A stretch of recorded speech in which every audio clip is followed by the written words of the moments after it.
So that's just, whenever you're making a film, there's a monitor for the director and the heads of department to be able to see what is being filmed, to see every shot and every take. And it's usually in a little tent, so you're out of the way and you're in the shade. And we just refer to that as video village, where you're literally watching a video of what's being shot. Welcome to a new episode of Most Memorable Journeys. I'm very, very excited about my guest today and very grateful that she's taking the time. I met her at the Cyprus Diaspora Forum, and here we are again. Thank you, Paul Lambis, because you connected me with so many cool people. She is the managing director of Meraki Films. She is a screenwriter, a director, a producer. Above all, I have to tell you, she is a very, very nice, approachable person, which really always impresses me because I come across a lot of people. Her movie, Find Me Falling, is going to be the first Cypriot movie on Netflix starting on July 19th. Welcome to Most Memorable Journeys, Stelana Kliris. Hi, thank you so much, Elizabeth. I'm very happy to be here, and thank you for the lovely intro. You really deserve it. You know, I've been doing this for 3 years, and I've had lots of people on this podcast, or everybody has always been nice, but some of them are difficult to get. And I have to tell you, somebody else who was, who really impressed me, and you will know her.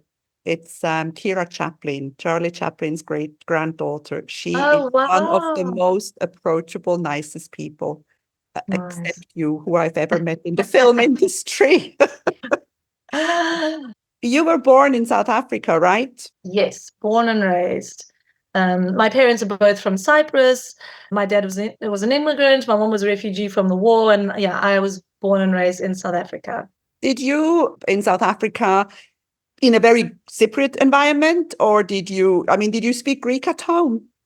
So I had the best of both worlds. Yes, we spoke. My parents, obviously, it's a lot of immigrants, who moved to other countries. I think they tend to hold on even tighter to their culture and their heritage. So they never wanted us to lose, our language and our tradition. So yes, even though English is my first language, my parents always pushed that we would speak Greek at home. We had this wonderful, Greek and Cypriot, community, where there was also Greek school in the afternoons. But I also, obviously I grew up South African with, going to school there with my friends and university. So I think I had the best of both worlds, which was really wonderful. Are you connected to, because now you've moved to Cyprus, you live in Cyprus. Yeah. Are you connected to South Africa? Do you go? I mean, I'm always connected. That will always be home for me. But I haven't been. Now I only go, if there is a wedding. The last time I went was for my honeymoon with my husband, which was 2016. The truth is, the majority of our family and friends have left, unfortunately. So we go back to see, the few that are left behind. Yeah. That's sweet. Now, coming to Cyprus, another question though. Did you come regularly? Did you come on holidays? Did you visit Cyprus during the time you grew up? Oh, so I visited, I was a child. We came a couple of times when I was very young, when I was 2 and 6. And then it took many years to come back again. I was 20 as an adult, first time I visited. And then, so because it was difficult and expensive to visit from South Africa, but I eventually moved to London, and then I was in Athens for many years, and my parents and the rest of the family had moved over to Cyprus. So at that stage, I used to visit 2-3 times, even maybe more sometimes a year. And it slowly started to grow on me, because I resisted moving initially, because I kept saying, what am I going to do on a small island? There isn't a film industry there. That used to be my excuse. And I couldn't be more wrong. The truth was, it was very small and it was still developing, but you can create what you want, wherever you go. So it ended up very happily becoming my home. I moved here in 2010. Yeah, I think this is what I always say. It doesn't matter where you are, you can create a life that you like. And I think you are the proof of that. But how did the movie fascination start? How did you start? All right. It's something I've always wanted to do, like as long as I can remember from a very small I was an only child, so I guess I grew up in front of the TV in the 80s, and I used to watch a lot of musicals at my mom, Sound of Music and things like that, and then eventually progressed to other things. But I've always loved cinema. It's what I've always wanted to do.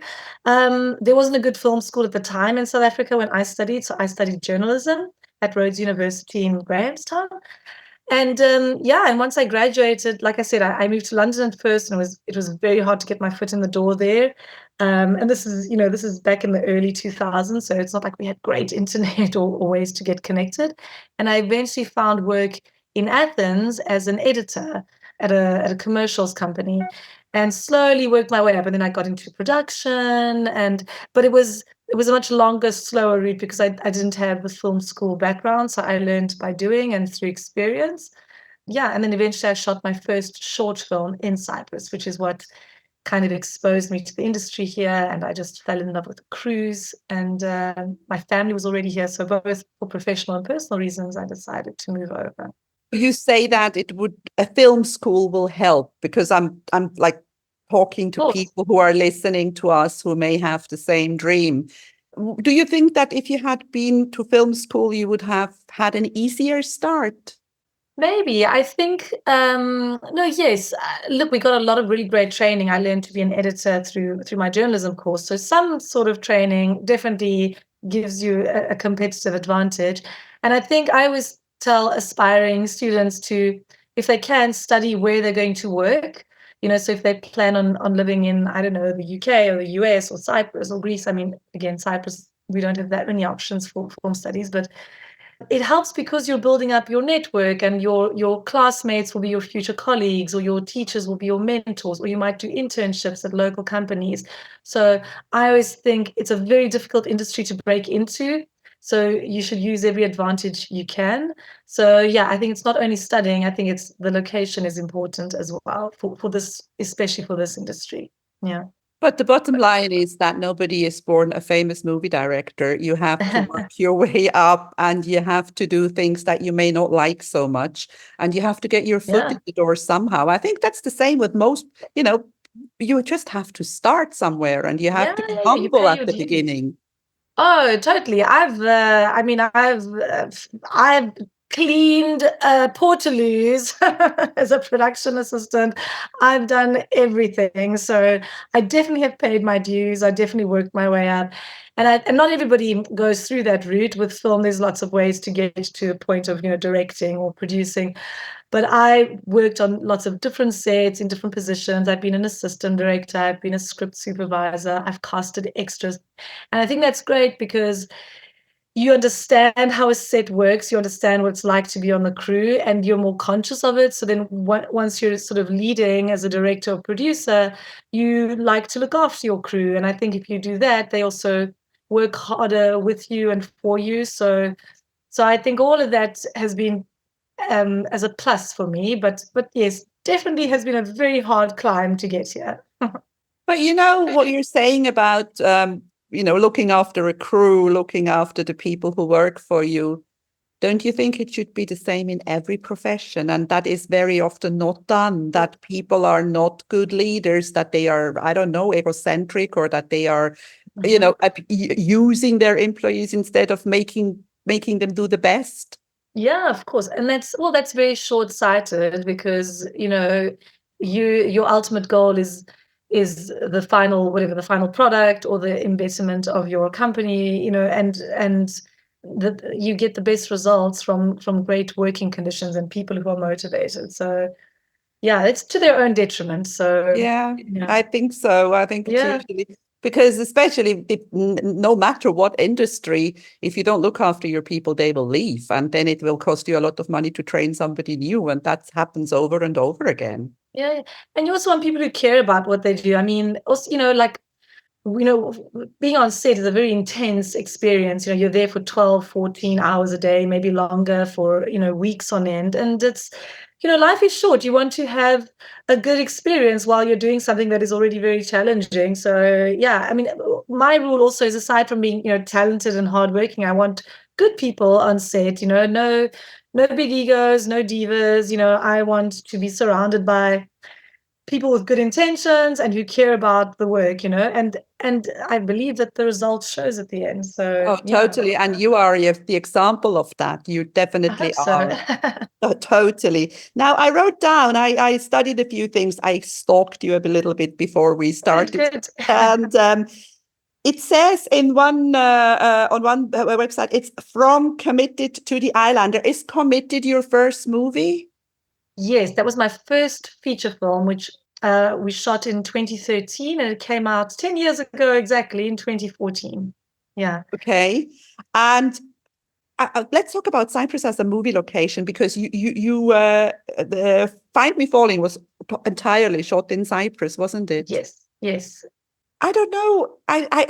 To be honest, I don't know much about the movie industry. I have to tell you. I mean, very That's little. fine. But what I was thinking, why aren't more movies produced in Cyprus? And the reason why I'm asking you that is because I'm a nature person. I'm a hiker. I like the light. I love the winter. I mean, I believe that Cyprus has the most beautiful, not the sun is the sun, but the light in the winter.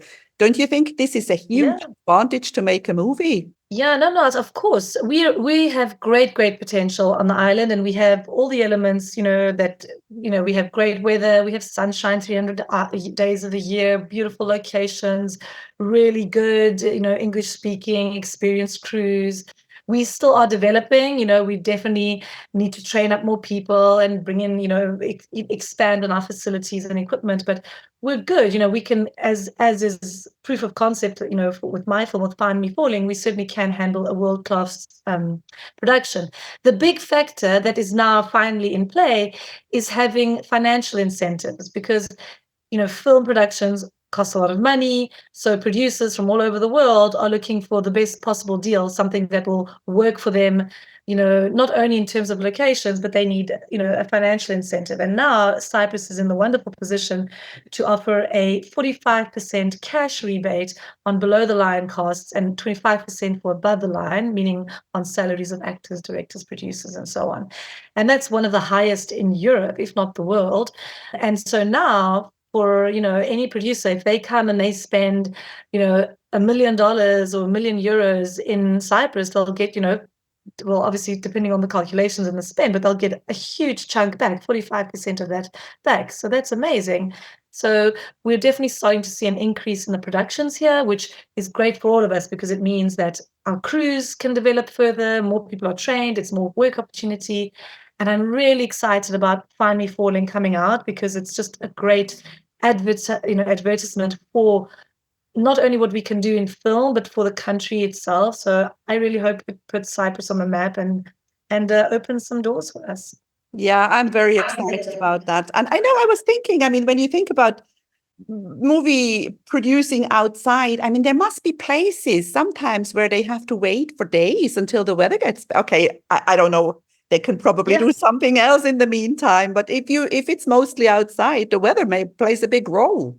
One of the reasons I love this industry, it's a great it's a lot of creative problem solving. So it's always about finding the perfect fit, logistics, locations, weather for whatever the script is, whether you need a studio, whether you need real locations. But certainly Cyprus is just great, unexplored territory still in the cinema world. And I hope people are going to take advantage of it. I hope that we get a bit more cinema, a few more series in, why not? Yeah, I just thinking at the moment, because you're saying putting Cyprus on the map. I'm totally in love with Maestro and Christoforos Papagalliadis. Oh, yes. Because I worked, my first job as a tour guide many years ago was in Greece. Greece was my first love. And I look at this and I think, oh my God, how very beautiful. This must inspire people to want to go there. Yes, of course it does. I think it makes a big difference to tourism, and just look, and especially for us. I mean, Greece already has a great brand, and a lot of people think that Cyprus is a Greek island. So it's just really nice to kind of establish ourselves also, as obviously we do have a lot of similarities, but we are our own country with our own sort of identity, and a lot of people don't even know that we exist. So it's very exciting to just really kind of get us out there. So yeah. I think it's funny that you're experiencing the same thing, because when I go and speak sometimes abroad, I always make it a point to say I am from the island of Cyprus in the Eastern Mediterranean, and it's written with US at the end and not ESS, because Yes, not the tree. Yeah. and it's not a tree, and it's not a Greek island. We are an independent country, and a very modern, as you say. I mean, we have also when it comes to, I think, internet speed and this kind of stuff, which is important for you, isn't it? Yeah. No, I'm happy here. Obviously, every place has its pros and its cons. We're by no means perfect, but I'm very happy here, and I love also because I'm raising. I've got my little daughter, my little 4-year-old daughter, and my husband and my family. So there's a very nice family and social life aspect to Cyprus. So it's just about trying to balance the two and create a good. I think Cyprus is a beautiful place to bring up children. Definitely. Yeah. It's safe and it's Yeah. easy. Now, let's talk about Find Me Falling. Yeah. You must be so excited. I'm nearly as excited as you are. I'm so glad. No, How does that work? Can you explain to the people who are listening? You made a movie, right? It's finished. And how do you get on Netflix? I mean, I don't know how exciting this part is for others, but for us, we were lucky that we were financed so we could complete the film, and it was ready to go last year. So in filmmaking, usually you get a sales agent, and it's their job to then sell it to a distributor, like either a streamer like Netflix or Amazon or Apple, or if you are so lucky, theatrical distribution, like one of the big studios. But for that, you really need to be like a Marvel movie or something. So we were really aiming for the streamers. But last year was very, very difficult in Hollywood. The market was very bad. We had the big strikes from the actors and the writers. So for 1 year almost, people kept telling us, no one's buying, or, you're not going to get the price you want, and so on. And it was just all doom and gloom for many, many months. And we sort of held out and we waited a little bit for the strikes to end. And we were very worried because we'd kind of put our hearts and souls into this movie. And you wanted to go to an audience, otherwise, what's the point? So anyway, we eventually, we had a few options in terms of sales agents, and we went with a company in LA called The Exchange, and they were going to take the movie to the American film market. That's usually where films are sold. There are these big markets like in Cannes or Berlin, or in the States, it's every November at the American film market. And before that, they did a private screening for a few select distributors, and Netflix was one of them. And the film sold before it even went to market, which was incredible. So all that bad news and bad predictions was nonsense in the end. And our film sold worldwide, which is amazing. And they let us keep theatrical rights, for cinema for Cyprus also. And we're just absolutely over the moon. It was just the best news, because you also want, you want everybody who is behind it, your producers, your investors, everybody, you want them to be happy and to be rewarded for this, experience. And I have to say, we were also supported by the Deputy Ministry of Culture here in Cyprus, as well as the Film Commission, who does the rebate. So a very good chunk of the funding was from home, from Cyprus. So we're so proud of our film.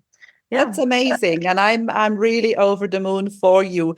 Now, question: nobody has seen this film yet. So that will be the 19th of July will be the day when it comes out, and that's obviously some people have seen. The ones who bought it have seen it. Yes. The team, the post team. Yeah, I've seen it more times than I can even say. I think I watched it again the other night to check the subtitles. We're constantly doing quality checks. So, but yeah, it comes out worldwide on the 19th of July. It's been translated into over 30 languages, going to 190 countries. Over 260 million accounts will have access to it. Like when you hear the numbers, it's oh my God, mind-blowing. How amazing. In Cyprus, it will also be available on the 19th of July in cinemas. So it'll be the only place on earth where you can also see it on the big screen. So but it will be on Netflix as well. Netflix, same date, 19th of July, all over the world. So the 19th of July is a good day to go to the cinema, because it's going to be so hot that it's nice to go into an air conditioner. Definitely. And it's a light, fun, romantic comedy, a little bit different from the usual sort of rom-com. I think it has it's got quite a lot of heart. It's in a place that not a lot of people have seen on the big screen. So yeah, it's We fun like a watch. little heart, Stelana. We like Yeah. that. Tell me, there's something that I remembered when you were talking at the Diaspora Forum, and I also made a note here. You are a member of the European Women's Audiovisual Network. And there's Yes. something you said at the time. You said that there was a moment when the crew was all female. That really made an impression on me. Oh, so yeah. This was really wonderful. So I mean, again, in Cyprus, it's a developing industry. The majority of our technicians are still mostly men. It's understandable, but we definitely have a strong presence of female filmmakers in terms of heads of department, production designers, costume designers, hair, makeup, producers, and directors. So at one point, we have Video Village where you're watching the shots that you're doing. And I should also mention, the lead actor of this film is Harry Connick Jr., our wonderful Grammy, Emmy award-winning singer and actor. And his manager, Anne Marie, was in the Video Village with us. And she came to me afterwards, and I had quite a lot of the team with me who just happened to be there, because every head of department is checking the shot, so our production designer was there, the script supervisor, costume designer. And she came up to me afterwards, Harry's manager, and she said, in my 35 years in this business, it's the first time that I've ever been in a Video Village and it's all women. And I was so happy to hear that, because it shows a little progress, and it shows, because we're still very underrepresented in the film industry. And it was nice that, I guess, in that moment, we got to show that. Yeah, we are generally underrepresented because today is the day after the elections of the Europeans. There are 6 men. I haven't seen a single woman anywhere. No, Yeah. no mayors, no deputy mayors. I don't know if it's like women in Cyprus don't exist in politics. Yeah. It's hard. I think it's a systemic thing as well, not just in politics, but in everything in Cyprus, it is still quite a patriarchy where it's not even, we also have to be out there for people to vote for us or to hire us. And I think a lot of women, because of either family obligations, or they're not encouraged enough, or they aren't role models, I don't know, it's still, and it's not just here, it's still. Oh yeah, I agree. But tell me, I picked up a word, Video Village. What's a Video Village? So that's just, whenever you're making a film, there's a monitor for the director and the heads of department to be able to see what is being filmed, to see every shot and every take. And it's usually in a little tent, so you're out of the way and you're in the shade. And we just refer to that as Video Village, where you're literally watching a video of what's being shot. So it's something that you create, that a director or the team creates, and then you're in there. It's one of the parts of a film set. Yes. Okay. That shows how much I know, you see. No, it's something I'm familiar with, but I'm very sure not many people are, unless they're in the industry. So ask anything that doesn't make sense. Yeah. I want to come and visit you one day in a Video Village. Video Village, yeah. So we were very cordoned off. We shot this film in 2022, all in Cyprus, as you said, but it was still during COVID time. So we had such a strict policy on set, because we couldn't afford to have anybody get sick or quarantine and so on. So we wore masks inside, outside, 3 tests a week. Nobody was allowed on set. It was such a challenging way to shoot the film, but again, we made it, and all is well. I know. I mean, when you look back, now we can look back at the pandemic. Yes. What a horrible, I mean, okay, some people look back and they think they had a nice time, but no, still, it wasn't a great time. It was not a great time. And of course, people lost their lives. But for me, the biggest restriction was not being able to travel. Let's talk a little bit about travel, because you are not going to promote this movie only from Cyprus. You have to travel to do that, don't you? A little bit. So again, having Netflix behind you for a film promotion, I mean, they tend to take care of everything, and they already have such a strong presence all over the world. We will be going to New York for sort of a screening of the film in July, which I'm very, very excited about. But otherwise, I will be pretty much bound to Cyprus. I'm busy trying to set up the next film. So while I love travel, I definitely try to manage my time now.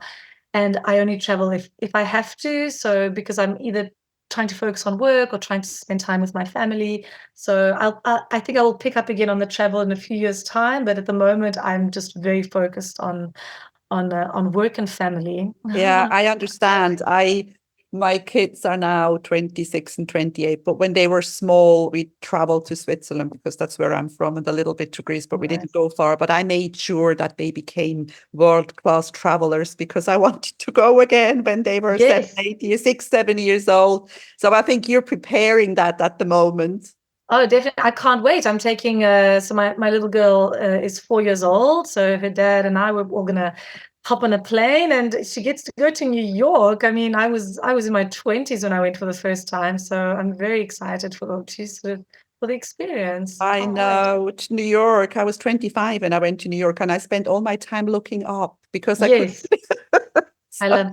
Well, New York has become, it's one of my favorite cities, and it's become a special milestone for me because I visited for the first time in 2004 on my own. I had a very good friend there, and I spent 3 weeks just kind of walking New York by myself and trying to figure out what I was going to do with my life. And then 10 years later, in 2014, I went back. I had a screening of my first film, Committed, just kind of for the local Hellenic community there, but I also met up with my then boyfriend, who would then become my husband, because we were doing long distance, and we met up in New York. And 10 years later, again in 2024, I will return now with my husband and my daughter for the screening of my next film. So there's something very special happening for me with New York. Every 10 years, there's kind of a nice milestone, and things get a little bigger. So I love it. That's so beautiful. I love New York. I absolutely love New York. I work there as a tour guide, and people tell Oh, me, wow. what do you love? It stinks and it's loud and people swear. And I don't know why. That's exactly what I love, I guess. Such an energy. Yeah. Yeah. It's kind of the best of everything that you can Yes. find. I love it. Where else do you travel, Stelana? Do you have a favorite country? I mean, okay, New York has a special place. Is there any other place in the world that you love? So, many, and there's still many on the wish list. I mean, obviously, again, going back home, South Africa is one of my top spots. One of my favorite things in the world to do is safari. And again, I took my husband there for our honeymoon in 2016. But I mean, I love just many European destinations. Paris, I think, is one of the most beautiful cities I've ever seen in terms of design and the history. I love Barcelona. I lived in Athens for many years. I have a very, very soft spot for Greece. That's another home to me as well. And there's nothing like the Greek islands. I definitely want to get out to more natural sort of beauty places. I've never been to South America. Tanzania is high on the wish list as well. But yeah, just many places. We got to go to China just before we got married with my husband. I went through a panic, and I was like, we're gonna get married. We aren't gonna have we're gonna have a family. We won't be able to travel as much. And I've never seen the Great Wall of China. It was this insane sort of. And 2 weeks later, we were off in China on the Great Wall. So, but yeah, I think it's one of the best things, if you can, to do is to travel and to go out and experience. And you've realized in the meantime that there is a life after marriage and having children. Trust me. No, of course. Well, it was just for us, because of the pandemic, it kind of upended our lives a little bit. We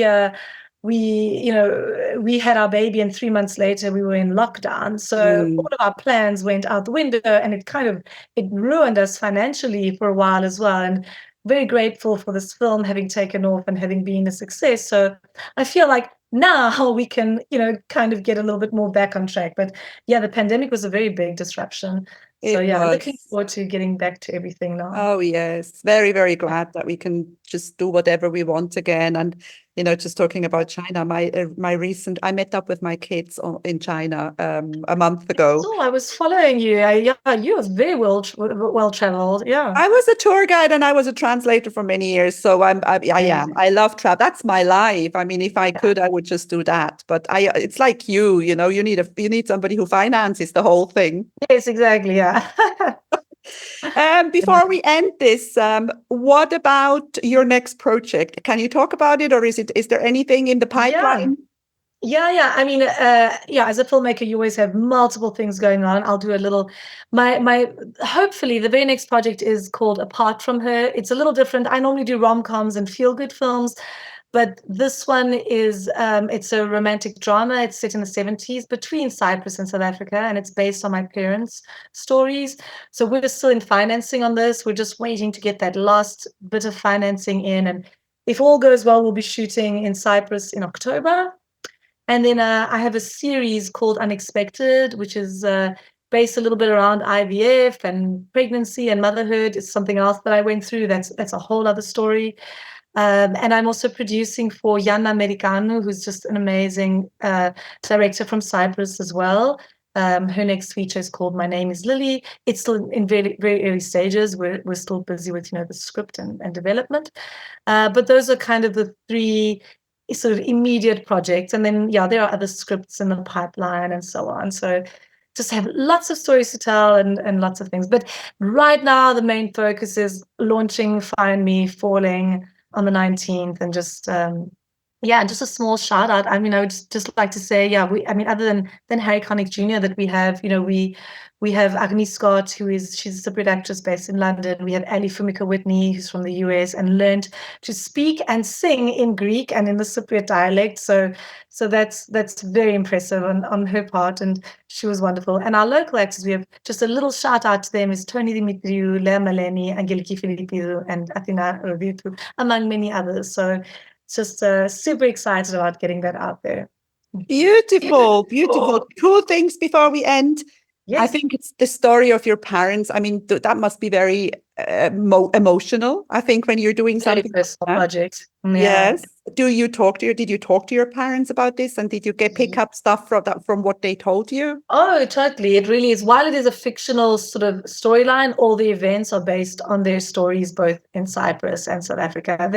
It's their voice in this whole film. So my mom is my official consultant, even down to little things like, what were you wearing? And what were you, aside from the big story facts. Amazing. And the other thing is IVF. And I think even though it's a thing and women have children later and sometimes God knows why can't get pregnant, I think it's still quite a bit of a taboo. And I think it's very, very important that we talk about it more. Yeah. No, that is the inspiration behind this series. It's called Unexpected. We're still trying to find a home for it, but it's something that we went through with my husband. We were told we couldn't have children. We did IVF. It was unsuccessful. And then because I was writing this series, we delayed, starting the process again. And we thought, let's do it one more time. And then by the time I was ready to go back to the doctor, we were already pregnant on our own. So we were very lucky not to have to go through IVF again. But going through it, I realized how, nobody talks about it. And there's nothing out there, other than very sort of depressing films and series. And I wanted to do something, it's a comedy, but with great humor and humanity, because as someone who went through it, I wanted to watch something that was relatable, but also accessible and not depressing, So I think I have something, it's also a very special project for me, and hope I can get it out there. I hope so too, and I'm looking forward to it. But first of all, I'm very much looking forward and very excited about Find Me Falling, starting on Netflix on July 19th, and in the cinemas here in Cyprus, but all over the world. Thank you so much for being on Most Memorable Journeys, Stelana Kliris. Thank you so much. It was wonderful to be here. Thanks, Elizabeth. If you enjoy my podcast, please like, share, and subscribe to my channel. You will find all the information in the show notes.